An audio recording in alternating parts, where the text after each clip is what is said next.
Welcome to this explainer.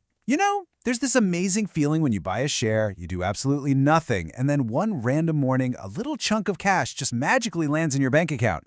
No selling, no stressing over market timing, literally zero effort. But how does that actually happen? Today, we're going to follow that cash on its journey straight from the corporate boardroom directly into your pocket and figure out the exact mechanics of how dividend payment dates really work. Okay, let's jump right into our agenda for today. First, we'll cover what is a dividend, then the 4 crucial dates. After that, the ex-date price drop, followed by the dividend yield trap, and finally, don't forget the tax man. This roadmap will guide us step by step through the entire life cycle of a payout. So, is a dividend literally just free money? It kind of sounds like magic, right? You just sit there and get paid. But as you'll see, it isn't just cash conjured out of thin air. And once you really understand where it comes from, I promise it will completely change the way you evaluate your investments.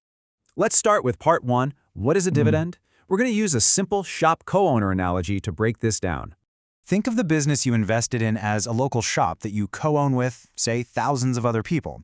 When that shop has a really stellar year and there's cash left over at the end, the board of directors has a big choice to make.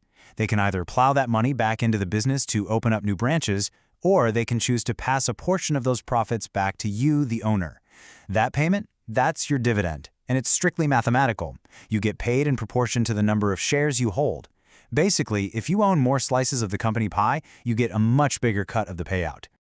Moving right along to part 2, the 4 crucial dates. Navigating the corporate calendar is absolutely vital here. See, companies don't just wire money to people whenever they feel like it. There's a highly specific timeline. Day 1 is your declaration date. That's when the board officially announces the payout. But you've got to pay super close attention to day 14, the ex-dividend date. If you buy the share on or after this date, you miss the dividend entirely. The seller gets to keep it. Why? Well, because India settles equity trades on a T+1 basis. That means your shares actually land in your account 1 working day after you hit buy. Because of that delay, the all-important X date usually falls right before the record date on day 15, which is literally just the official cutoff time for the company to check its books and see who owns what. All of this ultimately leads to day 30, the payment date, which is when the cash finally hits your bank account. That brings us to part 3, the ex-date price drop. This is what I like to call the plot twist. Beginners completely miss this, but it happens right on the ex-dividend date. Let's look at the math in action. Say you own 100 shares of a company trading at 500 rupees apiece. That's a total of 50,000 rupees invested. Now the board declares a dividend of 15 rupees per share, meaning you're slated to receive 1,500 rupees. Awesome, right? But check this out. On the exact morning of the X date, the share price will typically drop by roughly that same 15 rupee amount, falling from 500 down to 485 rupees.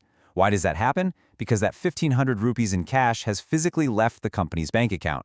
Your total value is still exactly 50,000 rupees. It's just split now between a slightly lower share price and your incoming cash. So this totally proves that a dividend isn't just free money. It's actually just the company handing you value that was already yours to begin with. It's literally just moved from the share price directly into your bank account. Now the real magic of dividends, that happens over years. When you consistently reinvest those payouts, they buy you more shares, which then pay their own dividends, quietly compounding your wealth in the background while you sleep. All right, part 4, the dividend yield trap. Let's talk about reading the numbers. With the whole free money myth officially busted, we need to know how to actually measure a payout. Whenever you evaluate a dividend, you have to have a baseline. To put things into perspective, the Nifty 50 index as a whole has recently yielded only around 1.2 to 1.3%. You really want to keep that baseline in mind and honestly, tread carefully. If you stumble across an eye-popping yield on a single stock, it is absolutely worth a skeptical second look. To understand why you should be skeptical, just look at the formula. Yield is quite simply the dividend expressed as a percentage of the share price. You just take the dividend amount and divide it by the share price. It's an incredibly useful tool because it lets you compare the income from wildly different shares on the exact same scale. But here is the catch. Because the yield is calculated by dividing by the price, mathematically, the yield goes up when the share price falls. So a stock whose price has totally crashed can suddenly show this massive, fat yield, purely because the bottom fell out of the stock. It doesn't mean the company is being super generous or doing well. Usually, a company that pays a steady, gradually growing dividend for years is signaling that it generates real, dependable cash. A sudden, massive yield spike, on the other hand, yeah, that's a giant warning sign. Almost done. Part 5.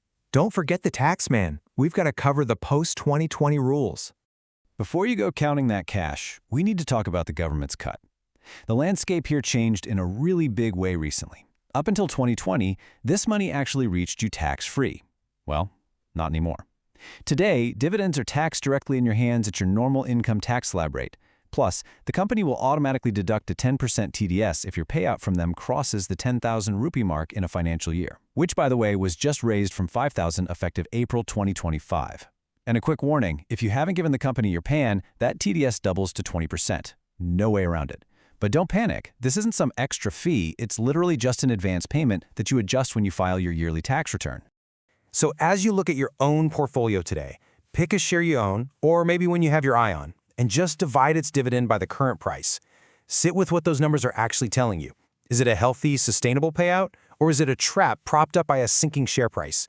Understanding that dividends are ultimately just value moving from the company's balance sheet straight to yours sets us up perfectly for our next explainer. Beyond the dividend payouts and the daily price charts, what is a stock actually worth?